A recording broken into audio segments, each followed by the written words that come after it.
Hello, Nick. Hello, Harry. Hello. How are you? Good morning. Good morning. Harry, thank you so much for joining us at this short notice. Just do my hair just a bit. I feel better now. I'm doing mine as well, Harry. So you're not the only one there. So how are you, Harry? I haven't spoken to you for a little while. I've been busy. I haven't actually stopped. In fact, this is my first day off since we did lockdown. Amazing. Thanks for joining. Yeah. I think we've got Pavel joining us as well. I think he's just trying to join us in a moment. But I think while we're waiting for Pavel, I think, Harry, it'd be really good to understand for our audience a little bit about yourself, a little bit about your background, and so that know that you've got some credibility and you know what you're saying is pretty much sort of breaking sort of ground sort of stuff. So yes. Okay. What do you want me to tell you now? I want you to tell us right now. Okay, fine. All right. Okay. Well, have we started? I think we have, haven't we? We're live. Oh, right. Okay, fine. Oh, go. Brilliant. So my name's Harry Lomas. I'm from the back streets of Lancashire. Joined the army in 1974 as a young 16-year-old, and then did 30 of in the military, finishing off as head of military catering. So I sent it to Pavel at theculper.com. Oh, sorry, Nick's on speed. Nick, can you go mute, please? There you go. Carry on. Yeah. So you was in the army. And yeah. Yep. So pretty much after doing 34 years and what have you, finished off in Afghanistan, working in Camp Bastion. I then went to work for the Royal Household, responsible for their state and ceremonial feeding. Did that for about 4 years and then moved on to the Olympics. I was the manager at Excel. We had something like 140,000 footfall each day. So that was another massive gig. And then after that, I decided to do something a little bit less, not too stressful, and moved to the Grove Hotel. It's a 5-star hotel up in Hertfordshire, in Watford, where I had 92 chefs full time. And that was, a massive gig. That turned out to be, 6 years of hard graft, but teaching the next generation of chefs, which is something I'm very keen to do. And we linked in with the local colleges and local workforce. And we had run our own apprenticeship scheme there as well. So it worked out very well. Then moved on to where I am now, my current location, which is Wembley Stadium. So I work for Delaware North. I'm one of their executive head chefs. I'm the head of culinary at Wembley Stadium. I've got 6 full-time chefs. But on a match day, that goes up to 250. And we're catering for up to 90,000 people. That's something like 11,000, up to 11,000 hospitality meals, plated fine dining. I've got 8 restaurants, main restaurants. And pretty much that's, a massive gig to try and get 250 chefs in on the day, delivering an event. So that's me to where I am now. Wow, you missed out. You missed out. You a little bit about when you was on television, and I know you're a TV personality. And I remember the very first time I met you. I was in your office, and when you was in the office. Hi, pal. Pavel. When we was in the office, you sat me down in front of your computer, and I was watching Combat Chefs. Oh yeah. A documentary about you cooking for the army in Afghanistan, wasn't it? Yeah. You don't want to watch too much. That was my. That was when I was an angry chef. It all goes through our careers, and what I've learned now to be a lot more mellow. And whilst people ask me lots of times, have chefs changed in the time? Well, look, they're definitely different, and I wouldn't say they're better or worse. They're just different, and they're different. They've got different skill sets, they've got different ways of living and the whole lot. And pretty much I saw that when I was at the Grove. Just little things like I was an old-fashioned chef that I didn't allow phones in the kitchen because everybody's phoning the girlfriend and boyfriend, so I don't allow them. Little did I know that these people are downloading recipes, they're taking pictures, they're social messaging, and they're not phoning the girlfriends and boyfriends and what have you. It's real life stuff. And actually, the mobile phone in a kitchen if used properly, and we've got some management parameters around it, is an asset to the organisation. So I've had to learn to come into the 21st century on mobile phones. I now have an iPhone, so I feel that I'm up there. Oh, well done. Do you know how to use it? No, that's why I have to ask everybody to get me up to these things. Pavel, lovely to meet you. Lovely to meet. I've not met Nice you before. to be here. Yes, Know thank you. We just went through a little bit. We just spoke to Harry about a little bit about his background. It'd be really good to hear about your background and where you are now, and sort of people in the audience understand sort of who they're going to be talking to or with. So I'm working currently in the Culpepper in Aldgate, a small independent group of 4 pubs in London, and before that I used to do some gastropubs, some fine dining restaurants. Earlier on, working back home in Poland in a few well-known restaurants as well, and now I'm in London. London, the city of London. Yes, so, exactly. tell me, so you're in a Rosette restaurant now, are you? Yes, I am. Yeah. Fantastic. So I'm going to sort of put the questions back forward, one to Harry, one for you. But the questions will still be the same. And I think what I'm going to start off with is really, what have you been doing during lockdown? Let's put that to Harry. What have you been doing since March the 20th, Harry? Yeah, I've been busier since March the 20th than I was before. So I pretty much, we just finished doing all the menu tastings for the Euros at Wembley. And that was quite a busy session, having completed that. Then went into lockdown pretty quickly. I went to work for the NHS at Watford General Hospital. And my role was sorting out the food going into the COVID wards. So we had 6 COVID wards there. And all the donations that came in, just moving the food round to those locations and making sure they were looked after. Watford Football Club came on quite close behind that to give us some help on logistics and helping out. So I did a little bit of work with them. And then the last month, we had Compassion London got involved with the FA. And we opened up Wembley for a month, feeding the people in London, the NHS, care homes and vulnerable people.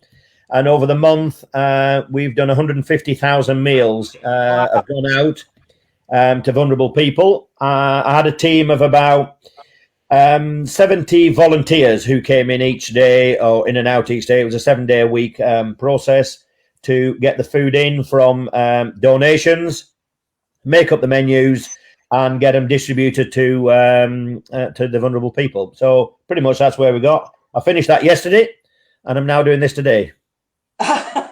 So you had a nice relaxing time then. I have. I don't understand what lockdown is. really busy person. Nor Nick and I, nor does Pavel. What about you, Pavel? What have you been up to? No, I'm totally opposite. I focused more on the family time.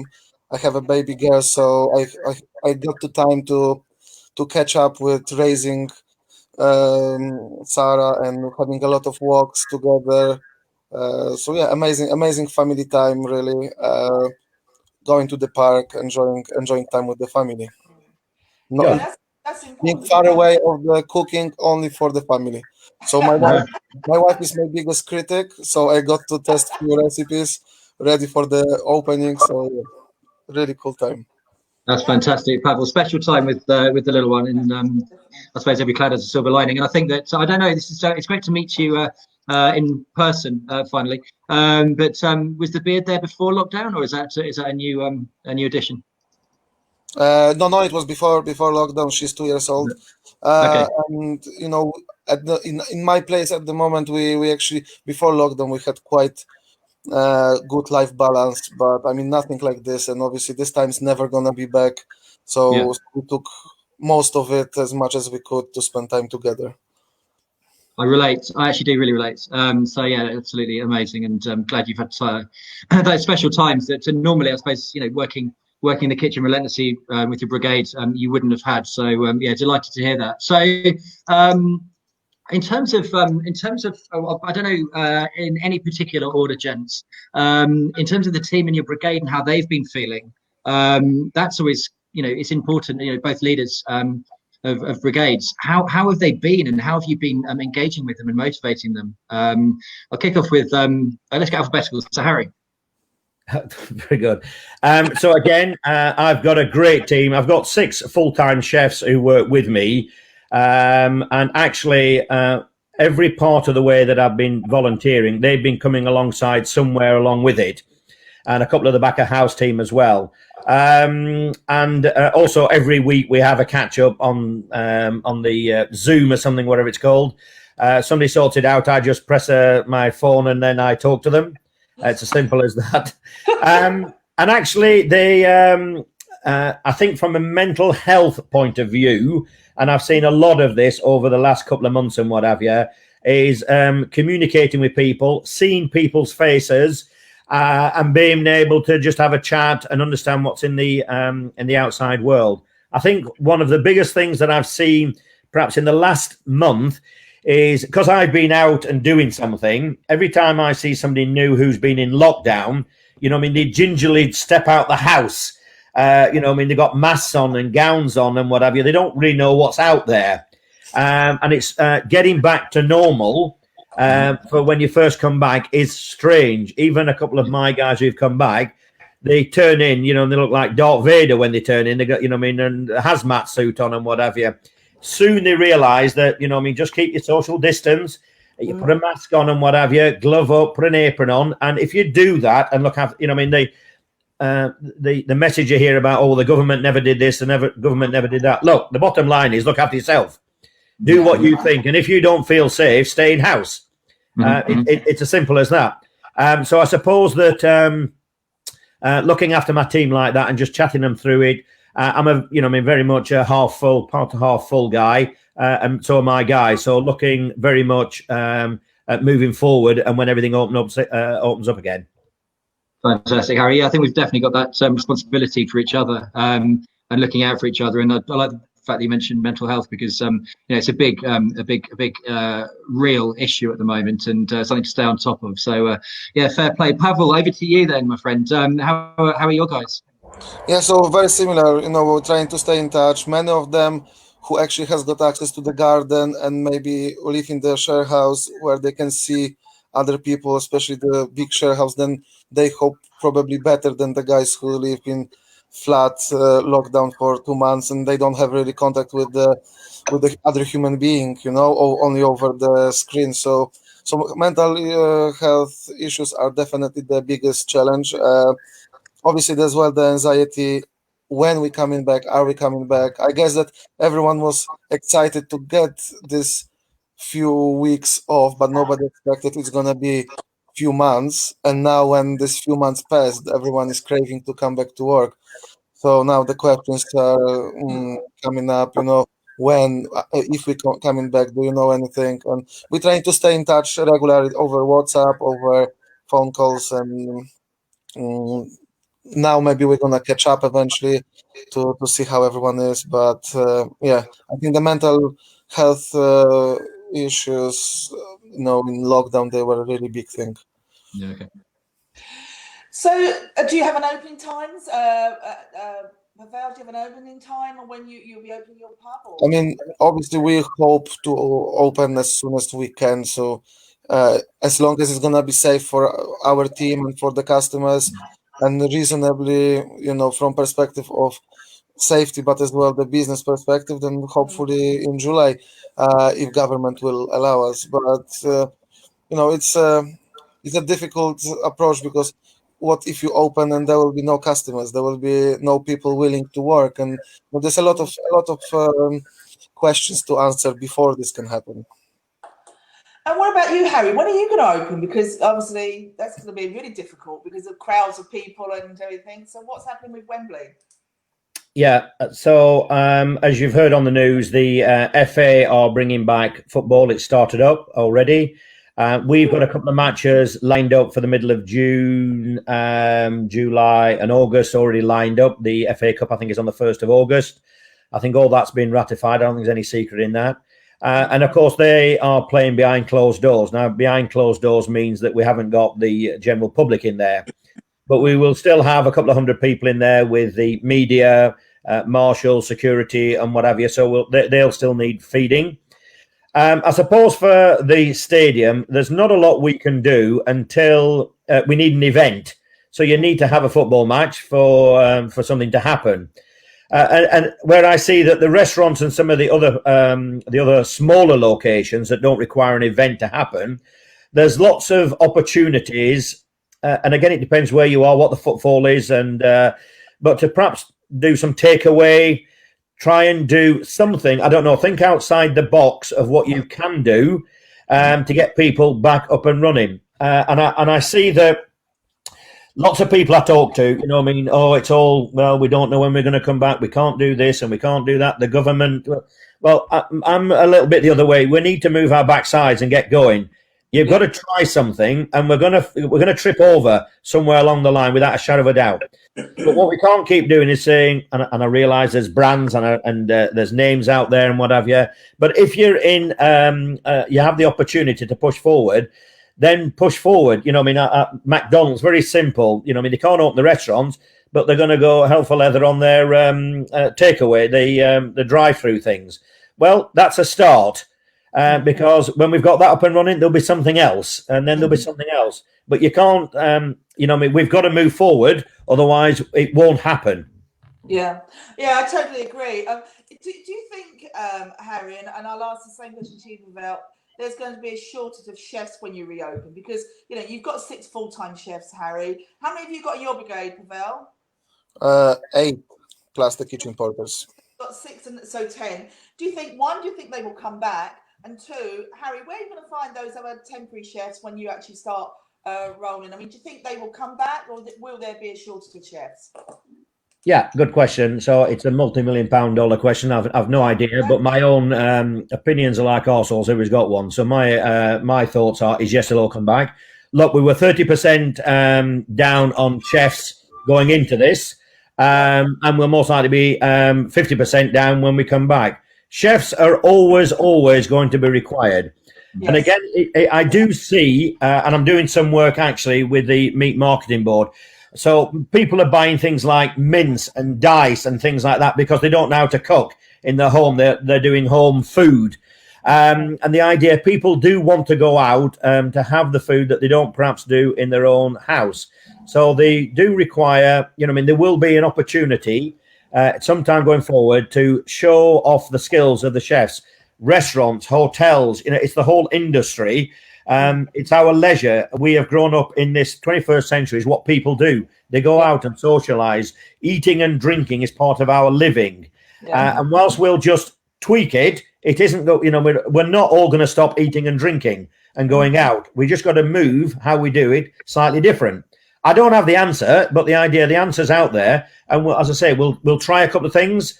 We'll get it wrong. And then we'll try something else. We'll get it right. But you need to be positively thinking to make it happen. Definitely. What about you, Pavel? Do you think all your staff and all your brigade will come back?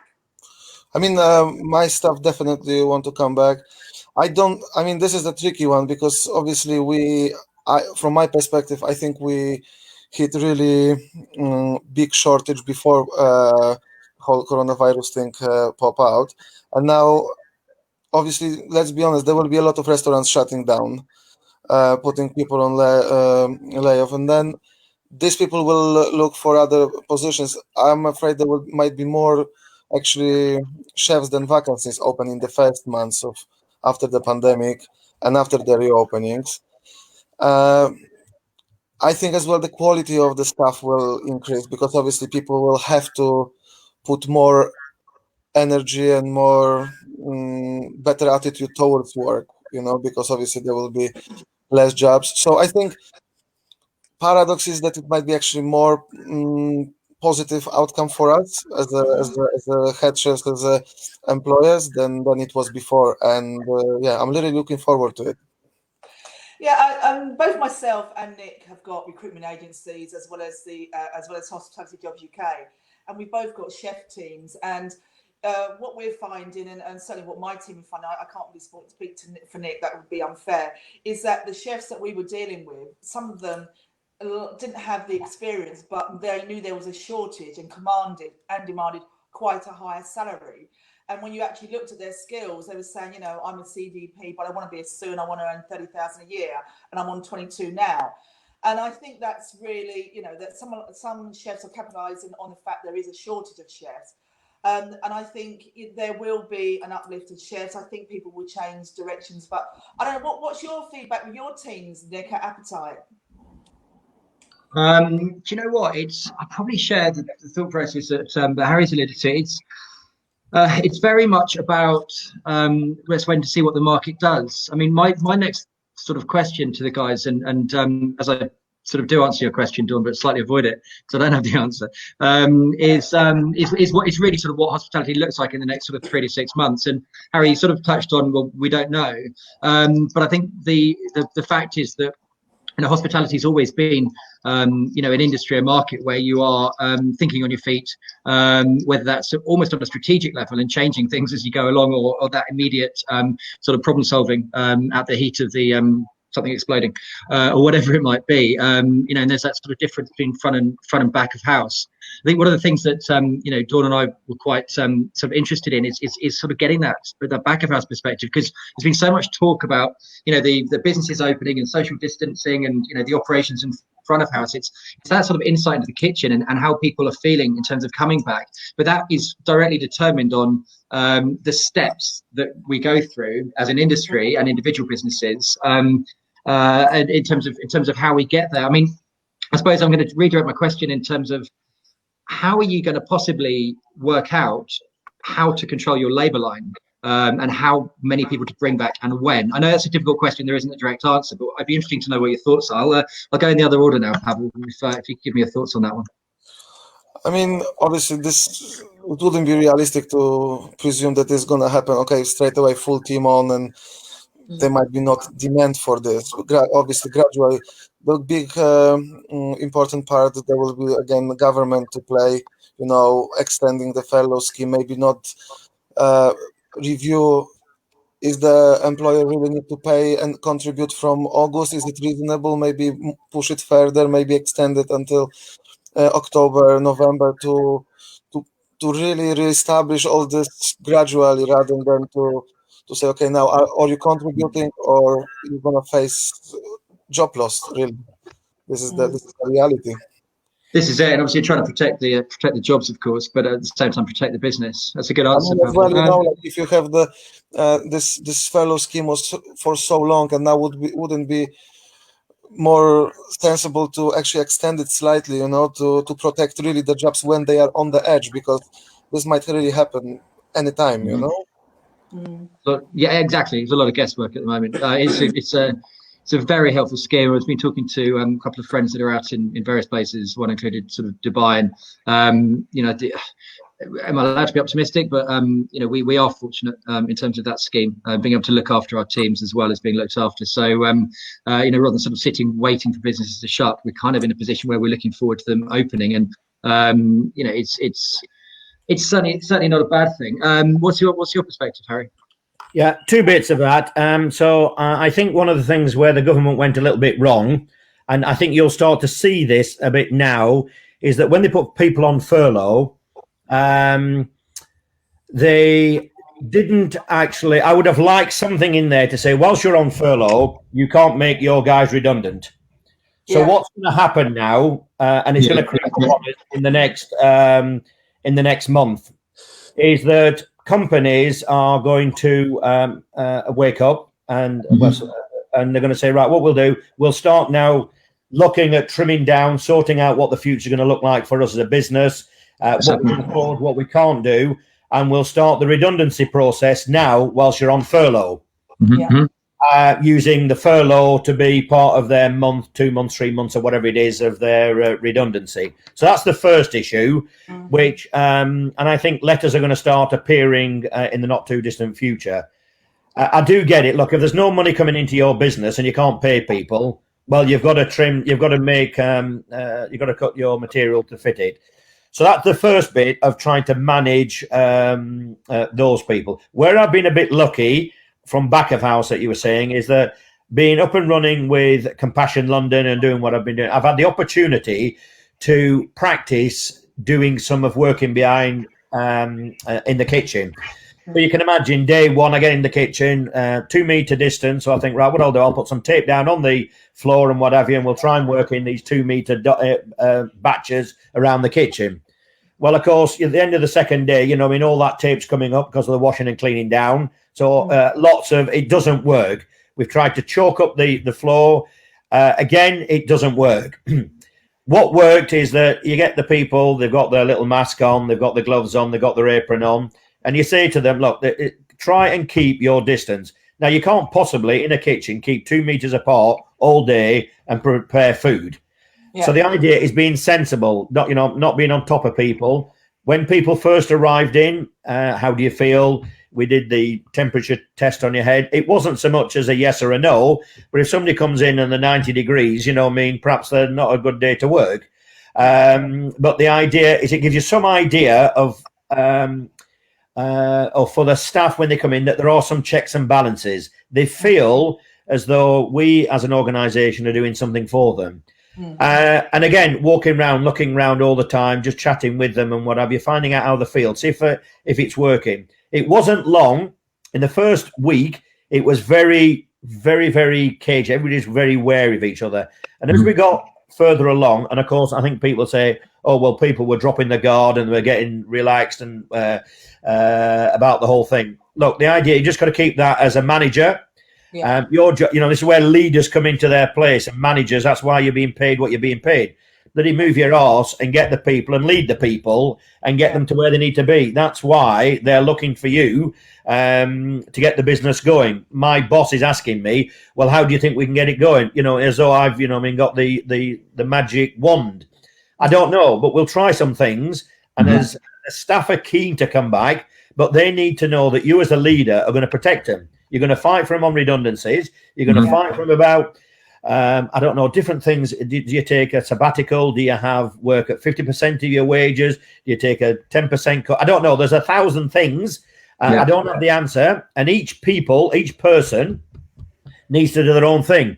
I'm actually looking out online now. There's a couple of other jobs I'm looking at just in case I'm made redundant. I ain't going to wait till the 11th hour and go, oh, sorry, we're not opening. You're going to be made redundant. You know what I mean? Again, wake up, smell the coffee, and have a look round. Just have plan B up your sleeve. Yeah, I think that's very honest. Thank you, Harry. Sorry, you can edit what you need to edit. That goes whatever. We're live. There's no editing. Is it not? All right, fine. I think you're right. You've been, supporting your team any way you can, and same with you, Pavel. Taking that time out and with your family and reflecting. It's going to be hard, but I think we have all got to be positive. I know we're nearing our time now, and before we leave, I just want to ask just one more question to Harry. So, Harry, you're involved in this Make It Steak. Yes. What's this Make It Steak all about? Yeah, well, as I mentioned earlier on, that people are out buying mince and chuck and blade and stuff like that. And of course, what happens to the rest of the animal? So I'm trying to promote with in the way of a competition. Again, this is something you can do whilst you're in lockdown. Get involved in doing dishes at home and trying new things out. This is a virtual competition. It's on Twitter, and we go live voting. So it's England versus Scotland tonight. I'm taking on Hampden Park. So I need everybody out there, all three of you, to make sure that you vote. So if you look on Twitter, I'm not quite sure what Twitter is, but Twitter, and it's QSM_beef and lamb. If you go onto there, the voting starts tonight at 4:30 and goes through till, it starts at 7 o'clock tonight and goes through to 4:30 tomorrow. And then at 5 o'clock tomorrow, which is normally when the results for the football come out, the results of the beef competition will come out. So it's basically, I've done a dish. They got my profile on there. I'm very much fighting for England and moving forward to take on the Jocks. And you need to vote. Very simple. Log on to that, and it'll tell you to vote for one or the other. Just don't vote for them. Make sure you read it properly.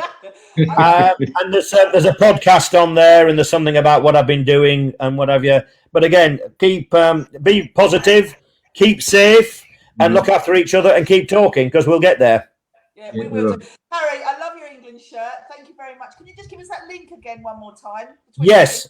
Yes, I've written it down here because so it's Twitter, whatever Twitter is, QSM_beef and lamb. Okay, and we'll make sure that we get that out to our audience as well. Yes. We will make sure that we will vote England this time because you've helped us out. If you boost my score by 3, that will be brilliant. So, Pavel, I think we're going to trust you to vote England as well because you're in the centre of London. Absolutely. So, we all need to go on it. For me, and I know Nick will finish off, but thank you so much. I've really enjoyed today, and I've really enjoyed both your honesty from very different perspectives. And I love the fact that Pavel's like, I'm taking this time. Pavel's, I'm taking this time to spend it with my family. And Harry, because your girls are old now, and you don't need to look after. He hasn't been married 40 years. That's why. I know. Exactly. That's why you're out working, Harry. I know. Absolutely. I met your lovely wife. I know she's lovely.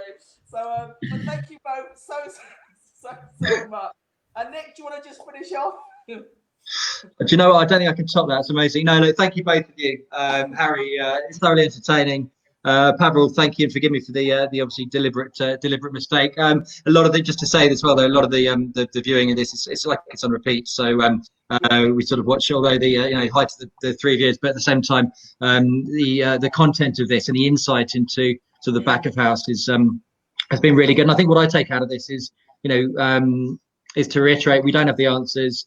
We're going to deal with the challenges. We're going to make mistakes, and we're going to learn from this massive learning curve, guys. And we're going to come out better, stronger, fitter, faster, and all the rest of it. So, yeah, fantastic. Thanks for joining us. Thank you. Thank you so much. Amazing. Thank you. Speak to you soon. Bye now.